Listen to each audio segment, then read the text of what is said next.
The wind, howling through the Colorado pines in 1878, was ruthless, but nowhere near as cold as the hearts in Blackwood Creek. They watched a shivering widow clutch her newborn twins, exiled into the impending blizzard. Then, a massive shadow separated from the timberline, and a gravel-heavy voice shattered the silence. The winter of 1878 arrived in the Colorado Territory not with a gentle flurry, but with a violent, freezing bite that turned the mud of Blackwood Creek into jagged iron. For 24-year-old Celine Jennings, the sudden drop in temperature was the least of her tragedies. Just 3 weeks prior, her husband, Peter Jennings, had been brought back from the Silver Crown mine in a pine box. The mine foreman claimed it was a premature dynamite blast, an unavoidable accident in the dangerous pursuit of silver. But Celine knew Peter. He was a meticulous man, a former assayer from St. Louis who double-checked every fuse and every timber. Peter had recently found something, a rich vein of ore that extended beneath their small 80-acre homestead on the edge of town. He had spoken of it in hushed, excited whispers just nights before his death. Now, he was buried under a cairn of frozen rocks, and Celine was left alone, heavily pregnant and utterly vulnerable. When her water broke 2 nights after the funeral, there was no doctor available. Doc Henderson was conveniently out of town, attending to the wealthy mine owners in Denver. It was only with the grudging help of an older neighbor, Martha Higgins, that Celine survived the grueling 20-hour labor. To everyone's surprise, she delivered not 1, but 2 squalling, healthy girls, Clara and Abigail. In a frontier town built on superstition and harsh practicality, twins were often whispered to be a sign of burdensome luck. 2 extra mouths to feed in a household with no breadwinner meant absolute doom. And Josiah Caldwell, the wealthiest landowner and de facto mayor of Blackwood Creek, saw his perfect opportunity. Caldwell was a man whose ambition was matched only by his cruelty. He had coveted the Jennings homestead since rumors of the silver vein began to circulate. Less than a week after the twins were born, while Celine was still bleeding and feverish, Caldwell arrived at her cabin. He was flanked by Sheriff Bill Dawson, a man whose badge was firmly in Caldwell's deep pockets. "It's a tragedy, Mrs. Jennings, a genuine tragedy," Caldwell said, standing in her small parlor, his expensive beaver pelt hat dripping melted snow onto her hand-woven rug. He didn't bother to lower his voice, despite the 2 infants sleeping in the wooden cradle nearby. But business is business. Peter owed the town bank, my bank, a sum of $400 for equipment and seed. The debt is due. Celine, wrapped in a threadbare quilt, her face pale and drawn, clutched the edge of the kitchen table. "Peter paid that note off last month, Mr. Caldwell. I saw the ledger. I saw the receipt. A receipt that tragically seems to be missing from our official records." Caldwell smiled, a thin reptilian stretching of his lips. "Without proof, the debt stands. And seeing as you have no means to pay it, and 2 new, unfortunate burdens to feed, the bank is foreclosing on the property. Today." "Today?" Celine gasped, her heart hammering against her ribs. "It's 10 degrees outside. The snow is starting. You can't put me out. The babies will die." Sheriff Dawson shuffled his feet, looking down at his boots, momentarily touched by a sliver of shame. "Law's the law, Celine. We need you out by noon. Caldwell's got miners moving into the cabin tonight to start prospecting the rear ridge." It was a blatant, illegal land grab, but in Blackwood Creek, Caldwell's word was the only law that mattered. Celine begged, she pleaded, and she wept, but the men remained immovable. They gave her exactly 1 hour to pack what she could carry. By noon, the town square was a theater of silent, cowardly observation. The townsfolk peeked through the frosted windows of the general store and the saloon. None of them stepped out. None of them offered a spare room, a blanket, or a hot meal. Caldwell held their mortgages, their jobs, and their livelihoods. Crossing him meant signing your own death warrant in the territory. Celine stood in the rutted, frozen mud of the main street.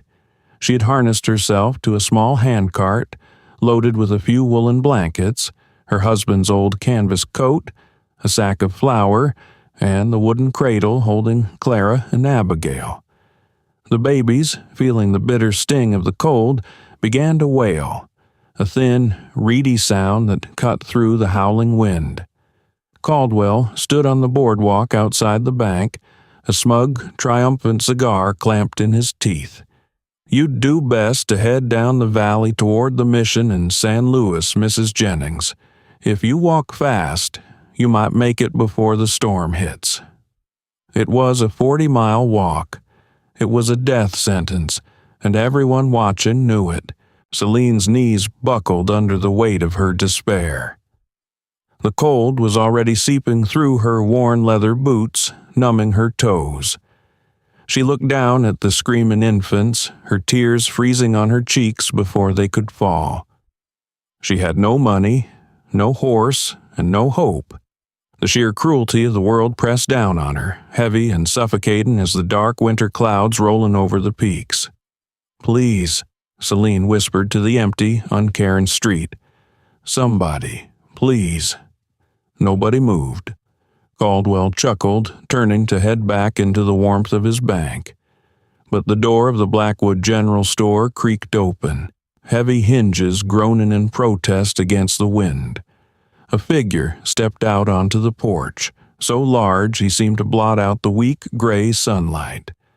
His name was Kalen Morgan, though the townsfolk only referred to him as the Mountain Man. He came down from his solitary cabin in the high peaks of the Bitterroot Range only twice a year to trade pelts for powder, lead, and salt.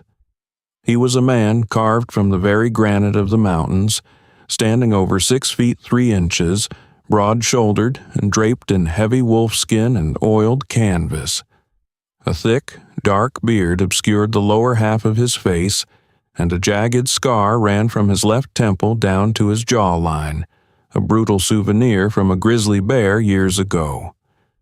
Kalen never spoke. For the 5 years he had been coming to Blackwood Creek, no one had heard him utter a single word. He conducted his trade with curt nods and hand gestures. Rumors swirled that his tongue had been cut out by outlaws, or that he was a deserter from the Union Army hiding from his past.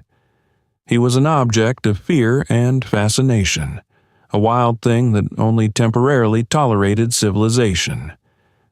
Kalen descended the wooden steps of the general store, his heavy moccasined boots making no sound despite his massive size.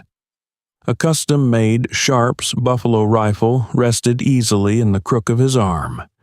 The town held its collective breath.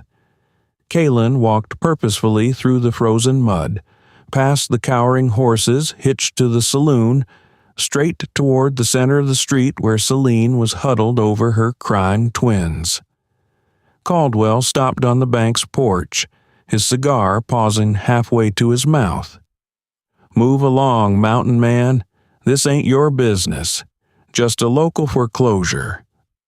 Kalen didn't look at Caldwell. He stopped in front of Celine. She shrank back slightly, intimidated by his looming presence. He smelled of wood smoke, pine needles, and raw earth. He slowly reached down, his massive, leather-gloved hands moving with surprising gentleness, and pulled the thick woolen blanket tighter around the cradle to shield the babies from the biting wind.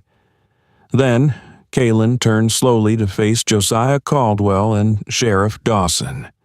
"Leave her alone." The voice was startling. It was deep, resonant and rough with disuse, rumbling like boulders shifting in a mountain stream. The sheer shock of hearing the silent mountain man speak caused Sheriff Dawson to take a physical step backward, his hand hovering nervously near his Colt revolver. Caldwell recovered his composure quickly, his face flushing with anger. "You don't want to meddle in this, Trapper. The woman owes a debt. The bank claimed the property. It's perfectly legal." "How much?" Kalen asked, his voice steady, his dark, piercing eyes locked onto Caldwell's. $400, Caldwell sneered. "Unless you've got a fortune in those dirty pelts of yours, I suggest you walk away." Kalen didn't blink. He reached into the deep pocket of his canvas coat and pulled out a heavy drawstring leather pouch. He tossed it through the air. It landed on the wooden boardwalk at Caldwell's feet with a heavy, unmistakable thud. "Gold dust," Kalen stated. $500 worth. Mined it myself up the North Fork." Caldwell stared at the pouch, his greed warring with his pride. He hadn't wanted the money. He had wanted the silver under Celine's land. "I don't have to accept this," Caldwell snapped. "The eviction is already processed." Kalen took one step forward. The casual way he held the massive Sharps rifle suddenly didn't look so casual anymore. The atmosphere in the street grew impossibly tense. The wind seemed to hold its breath. "Debt's paid," Kalen rumbled, the implicit threat hanging heavy in the freezing air. "She keeps her land. Write the receipt. Now." Sheriff Dawson swallowed hard. He knew Kalen Morgan's reputation. A man who survived alone in the peaks wasn't a man to test in a gunfight. "Josiah," Dawson muttered out of the corner of his mouth, "take the gold. You can find another way to get the land later. We ain't dying over this today." Furious, Caldwell snatched the pouch from the boardwalk. He weighed it in his hand, glaring at Kalen with pure, unadulterated hatred. "You've made a powerful enemy today, Trapper. Both of you. The winter's long. Accidents happen." He spun on his heel and stormed into the bank, Dawson trailing hastily behind him. Kalen turned his back on the bank, ignoring the threat completely. He looked down at Celine. She was shaking violently, a mixture of adrenaline, fear, and freezing cold. "You can't stay in that cabin tonight," Kalen told her quietly. "He'll send men in the dark, burn you out, or worse." I have nowhere else to go," Celine stammered, her teeth chattering so hard she could barely form the words. "The town won't take me." Kalen looked at the tiny red faces of the twins peering out from the blankets. A fleeting softness touched his hardened features. "I have a cabin. 3 days' ride up the mountain. It's fortified, warm, plenty of meat." Celine looked at the terrifying stranger. Going into the wild mountains with a silent, scarred trapper was madness. But looking around at the closed doors and drawn curtains of Blackwood Creek, she realized the true monsters were the ones wearing suits and badges down here in the valley. "Why?" she asked, her voice cracking. "Why are you helping us?" Kalen looked away, staring up at the snow-capped peaks that loomed over the town. "Babies shouldn't freeze," he said simply. Without waiting for permission, Kalen stepped out of the yoke of the handcart. He grabbed the thick wooden handles in one massive hand, as if the heavy cart weighed nothing at all. With his other hand, he gently offered her his arm to help her stand from the mud. "Come," he said. "Storm's breaking. We need to reach the timberline before dark."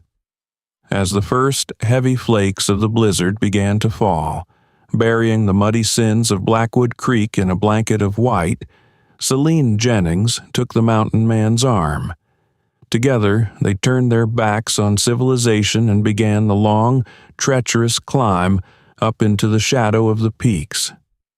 The ascent into the Bitterroot Range was a grueling, white-knuckled defiance of death. For 3 agonizing days the blizzard raged, transforming the mountain passes into blinding walls of ice. Kalen Morgan did not just guide them, he dragged them from the jaws of winter. He strapped the handcart to his own broad back, breaking trail through waist-deep snowdrifts with the relentless, churning power of a draft horse. When the freezing wind threatened to extinguish the fragile warmth of the twins, Kalen stripped off his own heavy wolfskin coat and wrapped it entirely around the wooden cradle, enduring the biting frost in only his canvas shirt and leather vest. Celine watched him through half-frozen eyelashes, marveling at the sheer, terrifying endurance of the man. By the twilight of the 3rd day, they reached a jagged limestone outcropping Kalen called Devil's Anvil. Tucked beneath the protective overhang of the cliff, shielded from the worst of the alpine winds, sat a sturdy cabin built of thick, hand-hewn lodgepole pines. It was not a trapper's crude lean-to. It was a fortress. The roof was pitched steep to shed snow. The chinking was solid clay and river stone, and the heavy oak door was reinforced with iron bands. Inside, the cabin was meticulously organized. Bundles of dried sweetgrass, smoked elk meat, and braided garlic hung from the rafters. A massive stone hearth dominated the far wall. Within minutes of their arrival, Kalen had a roaring fire blazing, banishing the deadly cold that had seeped into Celine's bones. In the evenings, sitting by the firelight, the giant mountain man would carefully whittle smooth, rounded wooden toys for the infants using a deadly-looking hunting knife, his massive, scarred hands moving with startling delicacy. It was during one of these quiet evenings in late February that the silence between them finally cracked. Celine was mending a tear in Kalen's canvas shirt while he rocked the cradle with the toe of his boot. "You never told me why," Celine said softly, her eyes fixed on her needlework. "Why you chose this life. Why you hide up here." Kalen stopped rocking the cradle. The firelight cast deep, dancing shadows over the jagged scar on his face. He stared into the embers for a long time. "Cholera," he rumbled, his voice scraping out like a rusted hinge. "St. Joseph, Missouri, 1871. Took my wife, Mary. Took my boy, Thomas. He was 4.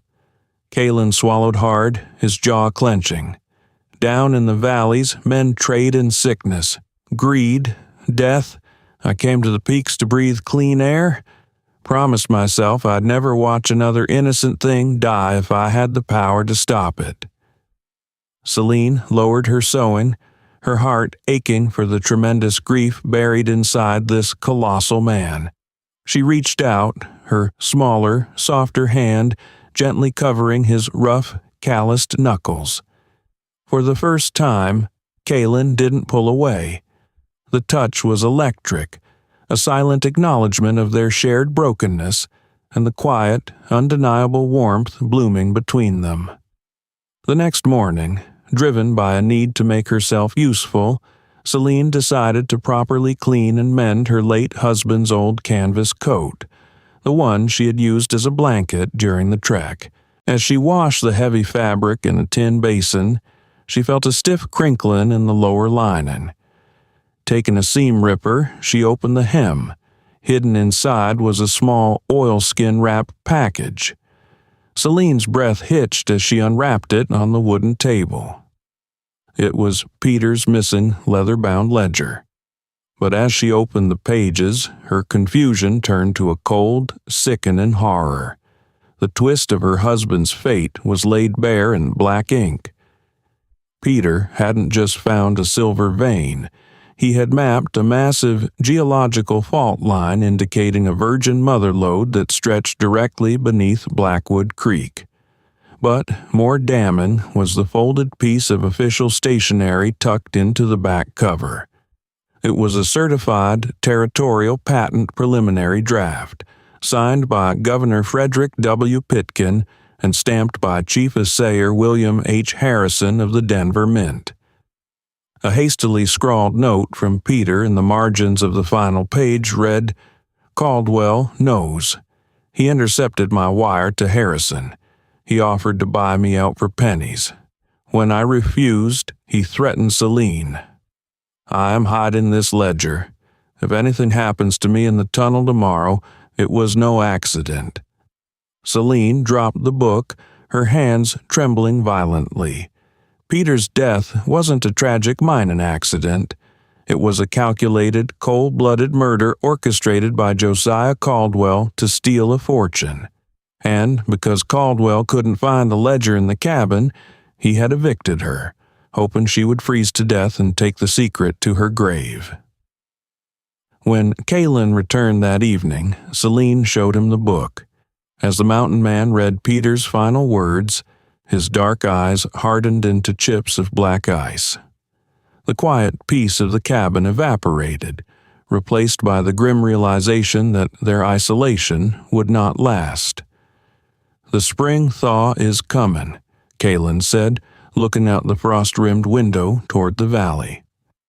"When the pass clears, he'll realize you must have taken the ledger. He won't let you live." By late April, the bitter, suffocating grip of winter finally broke, but the turning of the season brought no peace to the high country. The heavy snowpack clinging to Devil's Anvil began to weep, sending roaring cascades of ice water down the jagged granite cliffs. The mountain bloomed with violent, sudden life. Bears woke from their slumber, and the valleys choked with deep, impassable mud. But with the thaw came the inevitable, deadly consequence of Celine's survival. Josiah Caldwell had not been idle while the snow fell. When his men had torn the abandoned Jennings cabin apart back in Blackwood Creek and found no trace of the territorial patent, Caldwell knew his empire was built on a lit powder keg. If Celine reached the authorities in Denver with that ledger, he would not just lose the silver. He would swing from a federal gallows. Too arrogant to leave it to chance, and far too greedy to let the mother lode slip away, Caldwell hired Hiram "Bull" Davies, a notorious, ruthless enforcer fresh from the bloody Wyoming cattle wars, and a posse of 4 heavily armed, desperate bushwhackers. The morning of May 2nd broke crisp, clear, and deceptive.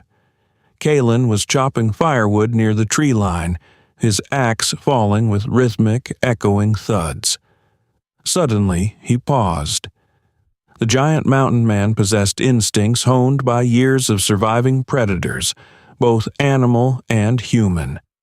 His keen ears caught an unnatural sound cutting through the rush of the spring meltwater, the sharp snap of dried twigs, the heavy, slipping thud of horses fighting for footing on wet shale, and the faint, metallic jingle of silver spurs echoing up the narrow canyon wall.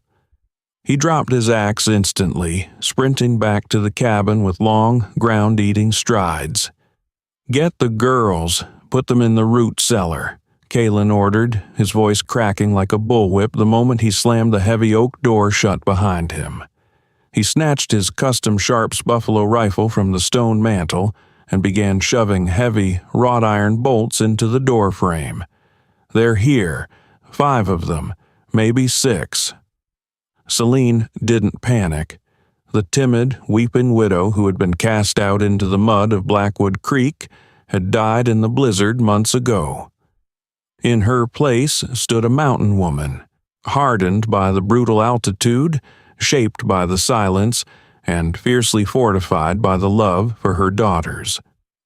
She swiftly bundled Clara and Abigail into thick wool blankets and lowered them into the reinforced, dark underground cellar beneath the floorboards.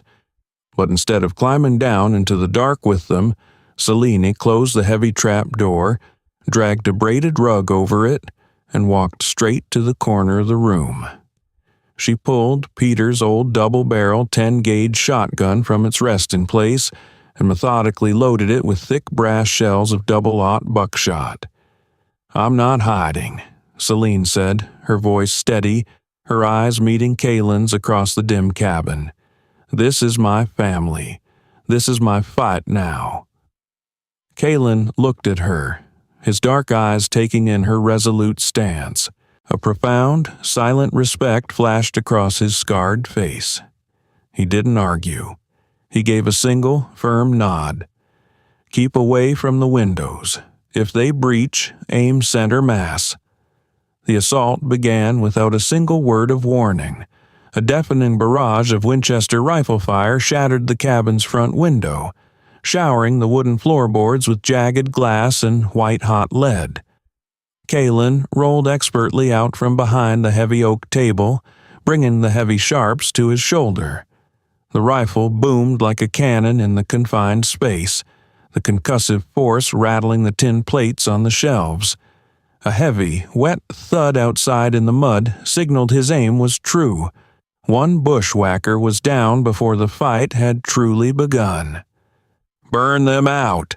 Hiram Davies roared from behind the safety of a massive, ancient pine tree, his voice thick with fury. "Torch the roof!" Within seconds, flaming pitch pine torches arced through the crisp spring air, landing with heavy thuds on the damp roof. The wet, snow-soaked wood sizzled and smoked, stubbornly resisting the flames, buying Kaylin precious minutes. He fired again, shattering the knee of a second attacker who had foolishly tried to rush the flank through the open clearing. The man went down screaming, dragging himself back into the brush. But there were too many guns, and Kaylin was pinned down at the front window, forced to laboriously reload the single-shot sharps after every trigger pull. Under the covering fire of his remaining men, Hiram Davies managed to creep around the rocky outcropping, reaching the blind side of the cabin. Davies kicked the rear door with the heel of his heavy riding boot. The iron-banded wood held for a second, then the hinges screamed, and the frame splintered inward. Davies stepped into the kitchen area, his Colt revolver drawn and leveled, a cruel, triumphant grin splitting his bearded face. Kaylin was trapped facing the front, the heavy sharps empty in his hands. He spun around, pulling his hunting knife, but he knew he was a fraction of a second too slow. It was Celine who stepped from the deep charcoal shadows of the stone hearth. Davies's grin faltered, his eyes widening as he saw the small woman holding the massive artillery piece. He raised his Colt to fire. Celine didn't flinch. She pulled both triggers of the 10-gauge shotgun simultaneously. The deafening roar sucked the very air from the cabin. The sheer, devastating force of the double-aught buckshot lifted Hiram Davies entirely off his feet. He was thrown backward through the splintered doorway, landing in a crumpled, lifeless heap in the mud outside. Suddenly, a heavy, ringing silence fell over the mountain. The remaining two bushwhackers, seeing their notorious leader obliterated by a widow, broke their nerve. They dropped their rifles and ran blindly down the treacherous trail, fleeing for their lives. Kaylin slowly lowered his empty rifle, the ringing in his ears gradually fading to the sound of his own heavy breathing. He looked at Celine. She stood over the shattered doorway, her chest heaving, the violently smoking shotgun still locked tight in her white-knuckled grip. Before either could process the survival, a slow, mocking clap echoed from the front porch. Josiah Caldwell stepped cautiously into the open doorway. He had hung back the entire time, cowardly letting his hired guns do the bleeding and dying. His immaculate suit was ruined by mud, but his hand was perfectly steady. He held a silver-plated derringer pointed squarely at Kaylin's broad chest. "Very impressive, trapper. A regular frontier romance," Caldwell sneered, his eyes darting to Davis' body before fixing on Celine. He stepped carefully over the broken glass. "I'll admit, Widow Jennings, you've been a remarkably persistent thorn in my side. But the game ends here. Give me the ledger, and I'll make his death quick. I might even let you and the brats walk to the mission." "You murdered Peter," Celine hissed, her voice shaking with raw hatred. "It was just business, my dear." Caldwell shrugged casually. He was sitting on a mountain of silver and lacked the vision to extract it. Now, the book. "It's right here," Kalen rumbled, his voice dark and smooth as a river stone. He reached slowly toward his heavy canvas coat resting on the back of a wooden chair. "Slowly, mountain man," Caldwell warned, cocking the hammer of the Derringer. Kalen's massive hand slipped into the deep pocket, but he didn't pull out a leather-bound book. With the blinding, terrifying speed of a striking rattlesnake, Kalen whipped a heavy, forged-iron skinning knife end over end across the room. The blade caught the morning light for a fraction of a second before burying itself deep into Caldwell's right shoulder. Caldwell shrieked in agony, the Derringer firing wildly into the ceiling rafters as the impact knocked him backward off the porch. He hit the freezing mud, writhing and clutching the hilt of the knife. Kalen was on him in an instant, his massive boot pinning the corrupt banker firmly to the ground. He wrenched the man's hands behind his back, securing him tight with heavy hemp rope. The storm had finally broken, and the valley's darkest shadow was bound in the mud. 2 weeks later, Josiah Caldwell was hauled into the bustling streets of Denver, strapped ignominiously to the back of a foul-tempered pack mule. When Celine presented the hidden ledger, the territorial patent draft, and Peter's final, damning note directly to Governor Frederick W. Pitkin and Chief Assayer William H. Harrison, the reaction was swift and merciless.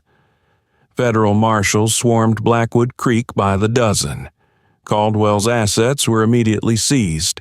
His corrupt sheriff was stripped of his badge and jailed, and Caldwell himself was quickly tried, convicted, and sentenced to hang at the Territorial Penitentiary.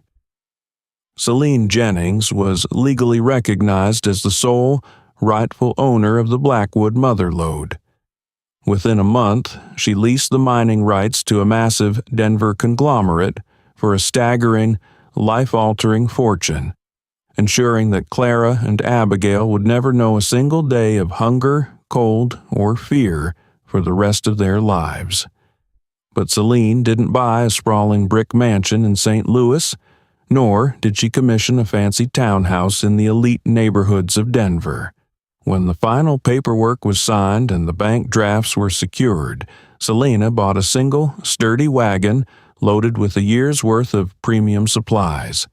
She hitched up a team of strong draft horses and turned to look at the giant, quiet man standing awkwardly beside her on the bustling Denver boardwalk.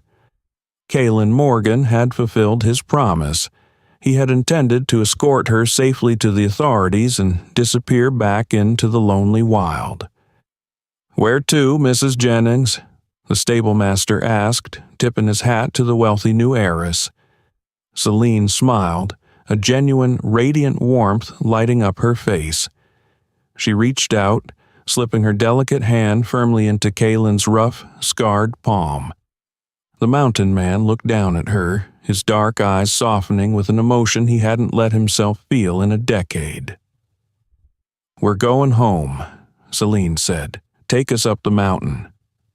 High on the jagged peaks of Devil's Anvil, the winter wind still howls, but the fortified cabin remains a sanctuary of warmth.